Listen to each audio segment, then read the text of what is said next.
Let me tell you something. Freedom is not comfort, it's truth without an apology.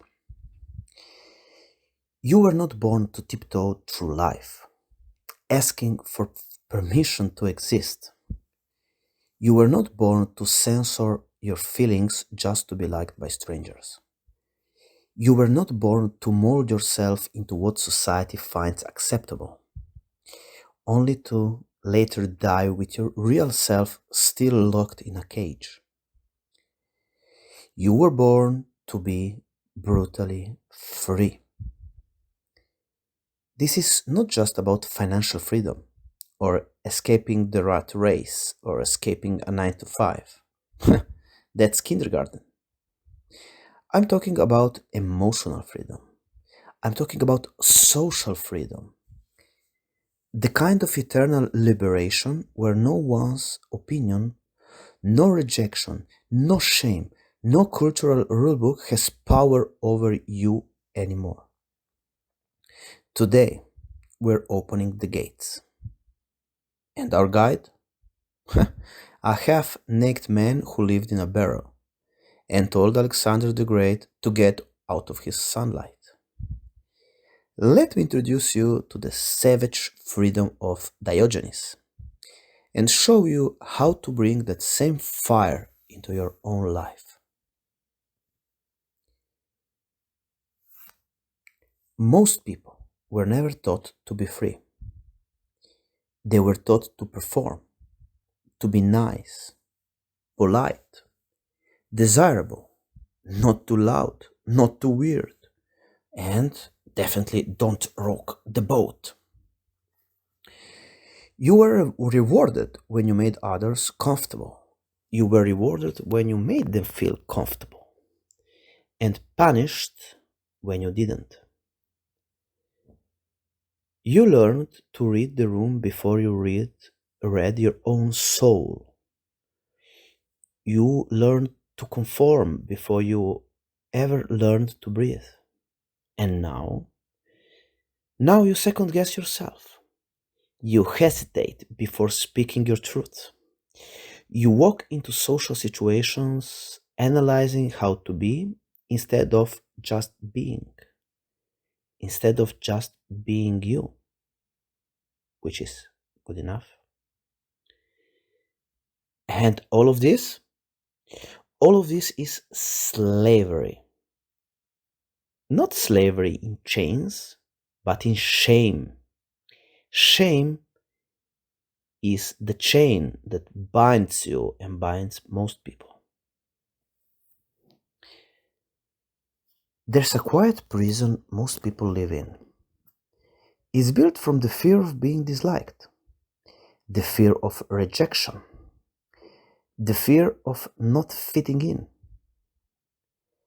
It's the fear of standing out in a world that taught you to shrink.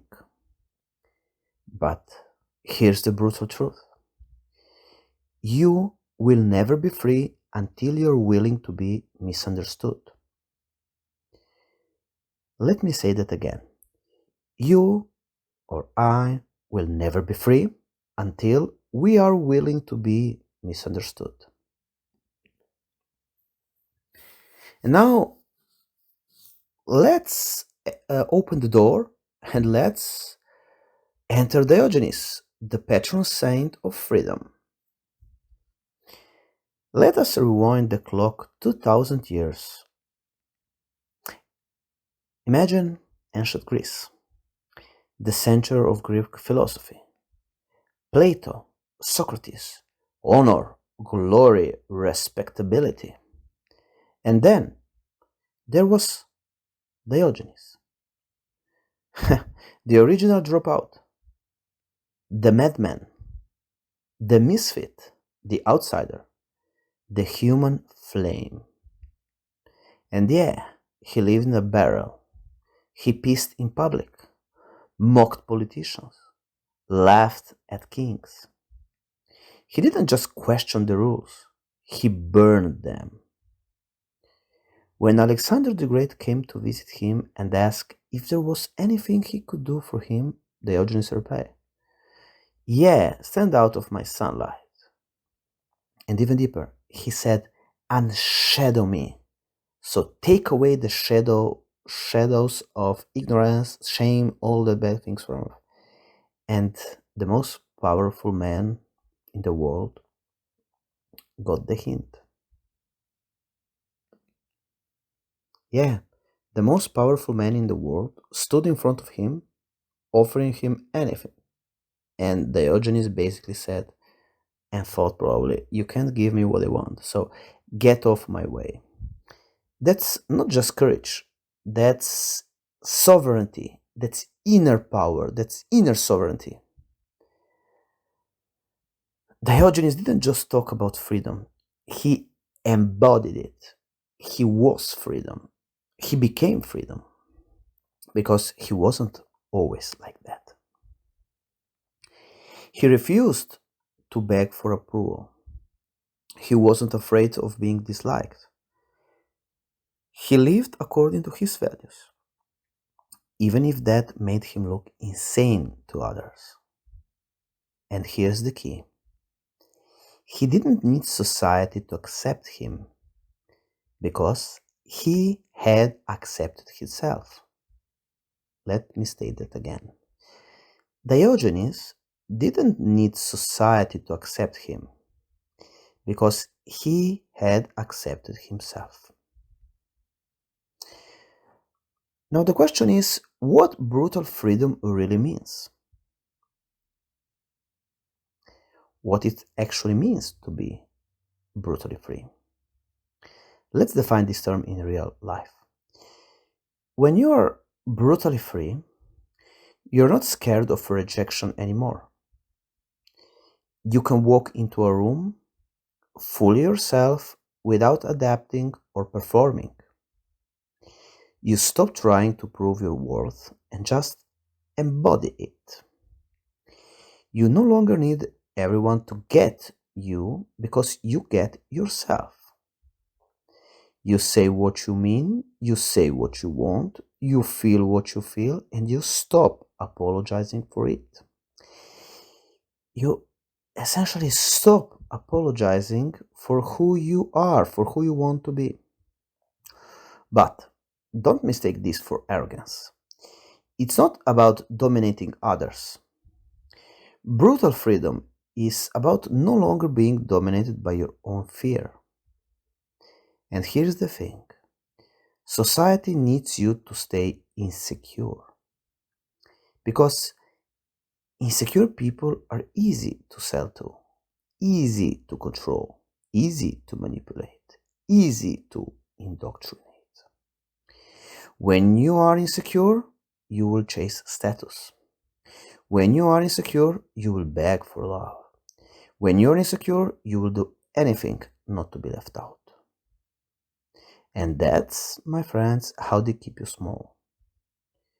But when you become brutally free, you become dangerous to the system. Because you don't need anyone anymore. You don't need somebody else to give you worth. You are worth. You embody worth.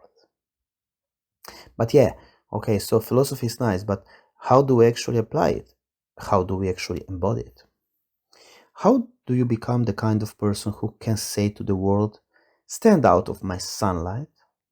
And here, my friends, is a protocol. 1. Stop performing. Start revealing. When you are with people, stop asking, what should I say? And start asking, what is true for me right now? Step 2. Practice micro freedoms. Say no when you mean no. Pause before agreeing to things. Wear what you want, even if it's weird.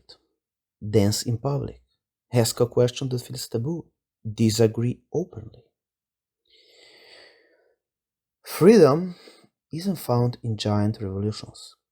It's found in small daily acts of defiance against your own fear.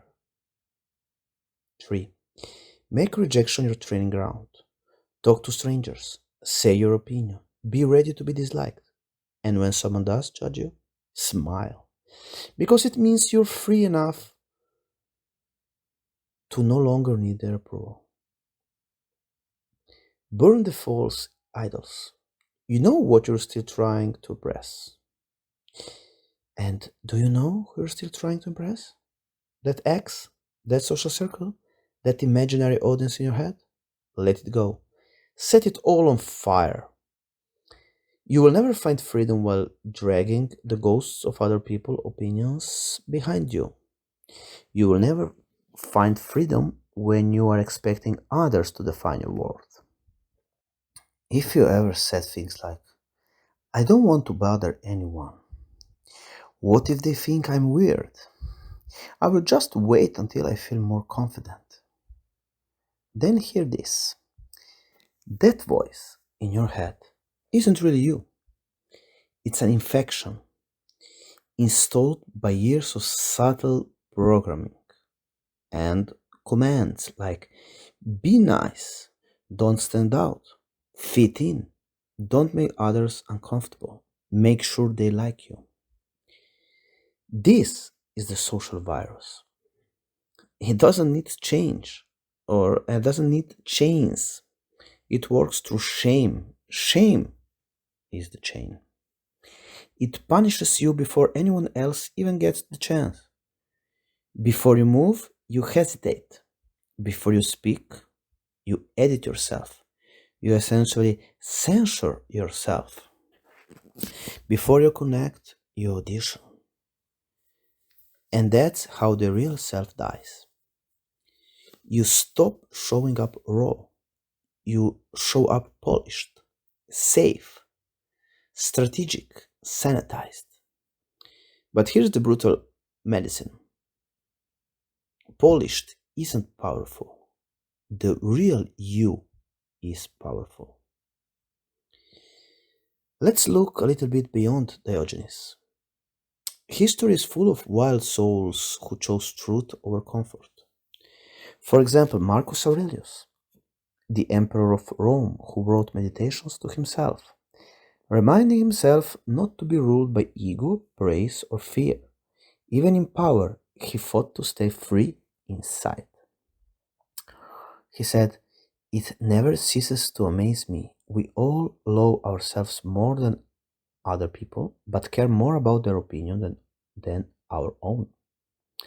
Jesus, the rebel, he flipped tables in temples, challenged systems, ate with outcasts, walked towards crucifixion knowing it was the price of truth. That's not weakness, that's defiance. Friedrich Nietzsche called out the herd mentality, refused to conform to society's morality. He lived alone, broke, misunderstood, but wrote words that shook civilization. He said the individual has always had to struggle to keep from being overwhelmed by the tribe. David Goggins, the ultimate modern savage, a man who turned pain into fire and fear into fuel. His message? Get uncomfortable, get brutally real, stop lying to yourself. But what do all these men have in common? They weren't liked by everyone. They were called mad, arrogant, extreme. They didn't wait for the world's permission. They chose reality over reputation. And that's freedom. Let's get practical again. What does social freedom actually look like? It means you walk into a room, any room, without shrinking. You flirt without fear. You speak without softening the edges. You're okay being awkward. You're okay being rejected. You're okay being seen. Because you no longer live to be approved of.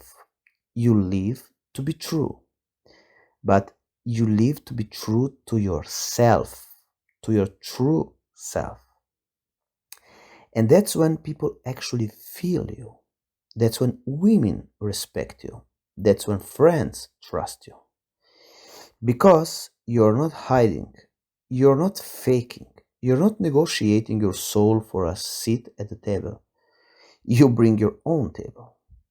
And here's a challenge: be, embody the wildest, honest version of yourself for 24 hours. Hell, do it for 1 hour, 5 minutes. Don't ask what do they want. Ask what's real for me right now.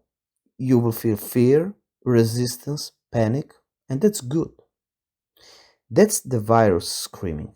And now, my friend, keep going. The real test of freedom is this: can you walk through a crowd fully yourself and not care how they look at you? That moment, right there, is the battlefield. You will feel exposed. You will feel naked, unprotected. But the more you walk through it, the less power it has.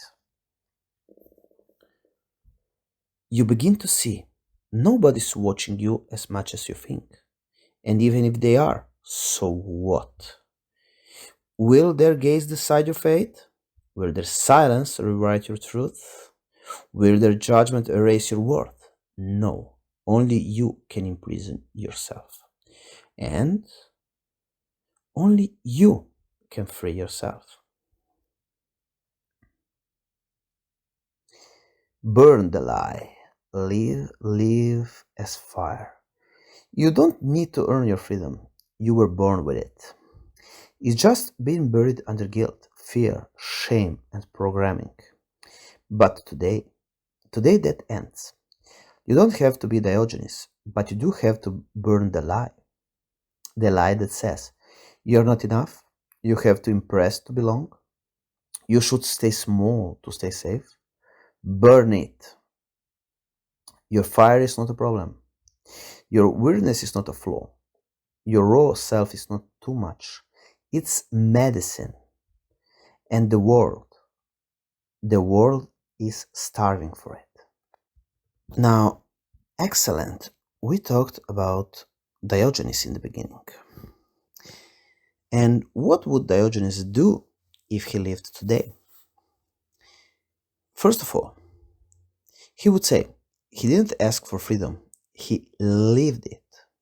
Naked, laughing, unbothered. Let's play with fire for a moment. The question is, what would Diogenes do if he lived today?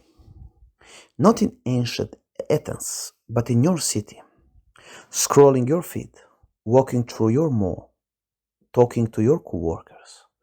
What would this feral philosopher do in the age of TikTok, Tinder, and Twitter? First of all, I think he wouldn't play the game. He would smash the phone, step onto the street barefoot, and start calling out the madness with that crooked grin of his. He would just talk about authenticity. He would show it in your face. Not filter, no PR strategy, no softly whispered affirmations. Just raw, brutal honesty. He would see someone obsessing over their body and say, "Why are you polishing the cage when your soul is starving?" He would see you hesitating to speak your truth at work and say, "Why are you trading your voice for their crumbs?" He would see you scrolling, comparing, shrinking, and laugh. So many people, all desperate to be liked, all terrified of being real. He wouldn't rebel loudly, he would rebel clearly. Diogenes wouldn't need to scream. His very presence would be rebellion. While others scroll, he will sit in silence. While others posture, he would fart and laugh. While others compete, he would sleep peacefully in the sun. He would show us this: that most of what we suffer is optional. The freedom is not something granted, it's something claimed. That emotional imprisonment begins the moment we try to manage our image. Diogenes didn't care how he looked. He didn't care what was normal. He didn't build a brand. He was the brand. Unfiltered truth. So, let's distill this into something practical. If Diogenes were your therapist, he wouldn't cuddle you. He wouldn't nod and ask, "How does that make you feel?" He, he would hand you a mirror, smash it, and say, "There, now you can finally look at yourself." Here's how I imagine his protocol would sound. He would first starve the approval beast. He would go one day without trying to impress anyone. Don't dress for others, don't speak to fit in, just be. He would break the ritual of pretending. If you're sad, say so. If you're horny, admit it. If you're lost, own it. No masks, no filters, no rehearsed lines. Offend with truth. Not cruelty, not ego, but truth that pierces delusion. He would say what no one else will say, but the one who breaks the polite line. He walked barefoot, slept on stone. Today, he would move your body without shame. He would dance, he would shout, be weird in public. The body would remember what freedom feels like. He would make peace with being alone. Diogenes didn't need the crowd to feel real. He had himself. That was enough. Can you sit in silence and not reach for distraction? And in the end, he got the crowd. And the modern barrel, his barrel, wasn't just a physical home, it was a symbol. It was a middle finger to excess, a rejection of needing more to feel worthy, a declaration: I already have everything I need because I have myself. And what's your barrel? Maybe it's a small apartment, maybe it's a dance floor, maybe it's walking alone without headphones, without validation, and just being. Your modern freedom doesn't have to look like Diogenes', but it better feel like it. Now, let's be honest, Diogenes wouldn't care about going viral. But if he did post something, it wouldn't be polished, it would be real. It would be a video of him sitting on a street corner yelling, "You don't need 10 tips to feel good, you need to stop lying." No cuts, no music, no brand colors, just truth so raw it burns. That's what this channel is becoming. A war cry for those who are done auditioning. A place for people who want to stop asking, "What should I be?" and start living, "What am I? Who am I?" So, what would Diogenes do today? He would wake up, stretch, laugh, and walk out the door as himself. No armor, no script, no shame. And if someone didn't like him, he wouldn't even blink. Because brutal freedom isn't about getting respect, it's about not needing it. And the moment you no longer need others to validate your truth, then, my friend, you are free. You are wild, uncaged, and brutally alive. So, if you like this, please, or no, please, it's automatic. If you like this, leave a comment, like, subscribe, because I really like that. I like the fame. I like to be. Yeah, I hear the how do you call it? The thing when you say that you didn't don't need something and then you ask for it. It's I don't know. I don't remember now. So, but guys, take care and hope this video helped you in any way possible. See you next time.